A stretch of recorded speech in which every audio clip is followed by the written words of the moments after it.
Medicare really should be one of the most simple things that's out there. Unfortunately, it's not, and one of the areas that I get the most amount of questions and confusion.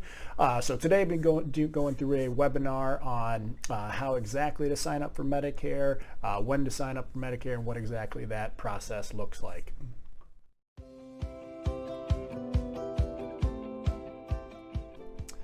All right, welcome back. My name is Drew McCormick with the McCormick Agency of Healthcare Solutions team. And as I mentioned in the intro, we're going to do a webinar today on what the process looks like for signing up for Medicare. That's really where you have to get started in your transition over to Medicare, and is also one of the most confusing things out there. Exactly when do I sign up? How do I sign up? What does that process look like? So hopefully we'll go through all of your questions today that I frequently run into, I should say. So we'll go ahead and get started. So first off is how to sign up for Medicare. So if you're turning 65, not yet 65, and you're also not receiving benefits from Social Security, you'll want to sign up for your Part A and your Part B, which is what you get from the through Medicare, and you can sign up through Social Security. You'll sign up for your My Social Security account. If you don't already have one, you can log in to elect to take Medicare. So that's if you're not already taking your Social Security benefits.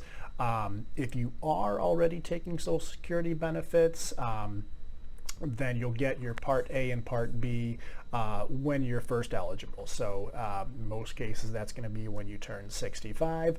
They'll send out your Welcome to Medicare packet. So if you're already receiving benefits, not much you have to do. You'll receive your Welcome to Medicare packet ahead of time. If you are not receiving your benefits, you'll actually have to go sign up for Medicare, and you can elect to take your benefits at that point, or you can decide to wait to take your Social Security benefits as well. Questions as far as when to take your Social Security benefits, I'm not the person to talk to there. Talk to your financial advisor would be the best person to give you advice there. So when can you sign up? Kind of falls into a couple different areas. First being your initial initial enrollment period. Next is going to be your General Enrollment Period, and then finally a Special Enrollment Period, all with their own unique acronyms, which does make things confusing. IEPs, GEPs, and SEPs. So we'll go through each one to kind of give you a further breakdown of when these instances make sense and how they all work. So the first one is the IEP, the Initial Enrollment Period, which is a 7-month period surrounding your 65th birthday. So in this instance, or this example here, your 65th birthday is sometime in April. Let's say it's April 15th, for example. You are actually eligible for Medicare as of the first day. So April 1st is when you're actually officially eligible for Medicare. And you can sign up for Medicare 3 months prior to that, so January, February, March, as well as 3 months after your birthday month. So they do include your full birthday month, so it's actually a 7-month window. So then you have May, June, and July also included in your 7-month window of opportunity surrounding your 65th birthday.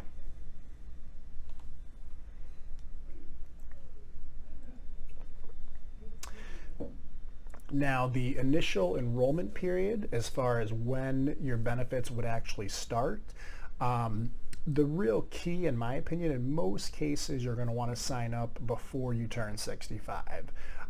Because then your benefits will start the first of the month. So in the example we were talking about for April, if you sign up in the 3 months before you turn 65, your benefits will start April 1st, and that'll be the easiest transition over to Medicare in most instances.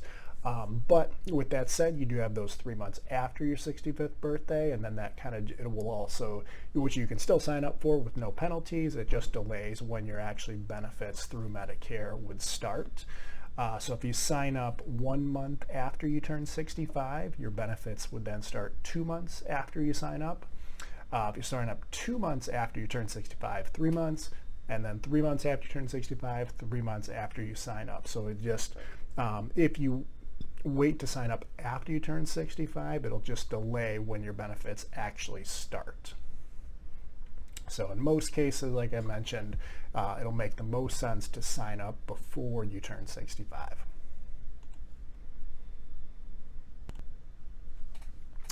So we'll do a further example here. Still the same example of turning 65 in April. So if you sign up in the month of April, your benefits would then start the first of the next month, so May 1st. If you sign up in May, so 2 months after you turn 65, then your benefits would start July 1st. If you sign up in June through September, your benefits would then start, or I'm sorry, if you sign up in June, then you'd get a September 1st start date, or in July, you'd get an October. Once again, the 3 months pushed back. So once again, makes the most sense in most cases to sign up prior to turning 65.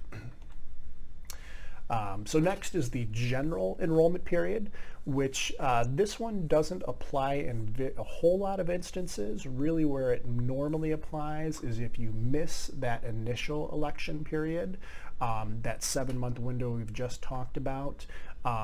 You can still sign up for Medicare outside of that window, but they're going to make you wait until the next opportunity to do so, which is the General Enrollment Period. So that is every year, starts January 1st and lasts until March 31st.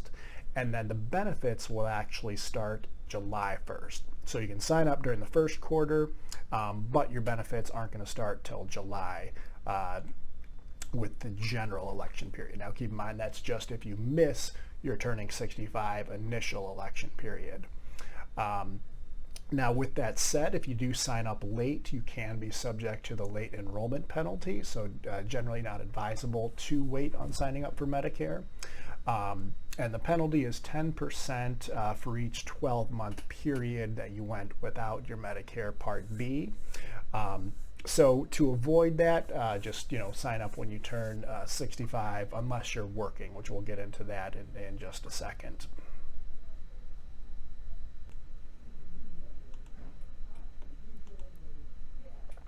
All right, so some examples of how the late enrollment penalty works is, let's say you delay your enrolling or signing up for Medicare by 23 months. So you went 23 months past your 65th birthday. Since that is more than the 12-month initial period, you'll have a 10% penalty as far as what your Part B will cost you. Another example, let's say you delay it for 37 months. Since you have 3 12-month periods there, it'll actually be a 30% penalty that they'll add on to your Part B premium. So once again, generally you want to avoid that at all costs. Ways you avoid that are one, signing up during your initial election period, not missing that window, or two, if you're working, you can also avoid that, assuming you still have valid benefits from your employer. So most people don't have to worry about this penalty, but it's good to know that how it works. And so the last one is the Special Enrollment Period. So this applies in most cases if you're working past age 65 or your spouse is working past age 65, so you're still covered by a group health plan. So that way you don't have to worry about that late enrollment penalty since you were covered by your group plan. So when you actually retire and lose your work benefits, that creates your Special Enrollment Period. So your Special Enrollment Period is an 8-month window that starts the month in which you retire or lose your benefits, and then it'll continue an additional 7 months past that. So in most cases, you're not going to have to worry about that late enrollment period because you were covered by your employer group benefits. So this is an important thing to point out real fast. This doesn't apply a whole lot, but if you decide to take COBRA, once you've retired, you'll still want to sign up for A and B, so that way you don't have to worry about the late enrollment penalty. But there's very few instances where it makes sense to do COBRA over Medicare, so this doesn't apply a whole lot, but worth noting. So, well, like I said, there's very few instances I run into where COBRA makes sense to do over going through Medicare. So let's talk about some examples here. So let's say that Mason is covered under his employer plan, and he's going to be retiring in February. He will have then his 8-month window, which will go until October 31st. Otherwise, then he'll have to wait for the general enrollment period, which once again, that's the first quarter enrollment, and the benefits start for July, as a quick refresher there. So delaying your A and B enrollment is kind of what we talked about. So if you're covered under an employer group plan, you may want to delay signing up for Medicare, assuming your benefits through your employer are pretty decent. You don't necessarily have to. You can still sign up and take Medicare if it makes sense to do so. Make sure, if you're deciding, should I take Medicare or stick with my employer plan, I would advise speaking with an insurance broker like myself. They can kind of go through your plan versus Medicare and see which direction makes the most sense. Tough to know for sure. With each circumstance is pretty unique, so that's where talk to an insurance professional that can look into that for you. If you don't have one, I'm happy to help. So if your employer has fewer than 20 employees, you'll want to sign up for A and B ahead of time. So delaying your enrollment can also depend on the size of the employer. So if you have if it's very small company, less than 20 employees, you will want to sign up for A and B when you're first eligible. But if you work for a company that has more than 20 employees, you'll just want to double check with whoever handles the benefits, just to make sure that the plan is compliant and gives you credible coverage, so that way you can avoid any sort of late enrollment penalties when you actually sign up for Medicare when you're done working, or if your spouse when your spouse is done working, I should say. And then, so now how to delay your enrollment. For the most part, you do nothing. It's kind of how that works. So if you've gotten a card from Social Security, you can send it back declining Part B coverage. Or in most cases, what you do is just nothing. If you don't sign up for Medicare, you won't automatically get signed up. So if you do nothing, it will delay your enrollment. And when you actually retire, or once again your spouse retires, then you can sign up for your Medicare at that point. So when you're ready to enroll, this is once again assuming that you've worked past age 65 or your spouse has worked past age 65. There's a couple forms that you'll need to fill out. I'll see if I can include those links to those forms in the comments below. So you'll need, you get these from Medicare. You'll need the CMS 40B form, the CMS L564 form as well. And then there's a spot for the employer to sign off, just saying that you were working and you had benefits past age 65. You take those with you to the Social Security office to complete your Medicare enrollment, once again, assuming you're working past age 65.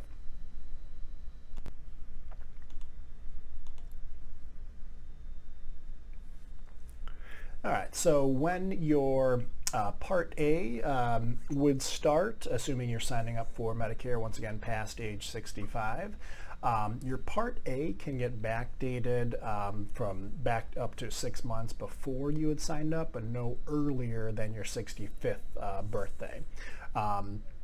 Once again, a quick footnote is if you're contributing to a health savings account, also known as an HSA account, you'll want to stop your contributions 6 months prior, or you can be penalized for continuing to contribute to your health savings account, because your Part A can be backdated. Once again, your Part B will start then as soon as the next month. is how when your actually Part B would start. So once again, assuming you're working past age 65. So if you have group coverage during the first full month of the coverage, you will not have to choose, or you can choose to have the first of the month to start, or actually the following 3 months. So if you sign up during any of the remaining 7 months of your SEP, which keep in mind, once again, the SEP is an 8-month window, the coverage would start the first of the next month, is how that works for your Part B start date. So when I'm doing these live and in person, this is when I open up to questions. This is a recorded version, obviously, so but I still want to address any questions that you may have. Feel free to leave them in the comments, and I'm happy to address those. You're welcome to shoot me an email, give me a phone call. I'll include that contact information as well to address any questions that you have. I'm happy to help. And thank you for watching. Once again, my contact information is here. My email is drew@mccormickhealth.com. My phone number 888-868-4921, or my local phone number is 630-592-8207. If you found this video to be helpful, if you enjoyed it, please hit the like button, hit the subscribe button, so as I put more content out there, you'll be able to access it. And thanks again for watching. I appreciate your time. My name is Drew McCormick. I'm here to help if you have any questions regarding your Medicare, regarding under 65 insurance, if you don't get coverage through your employer. Happy to help. That's what I do. Thanks so much.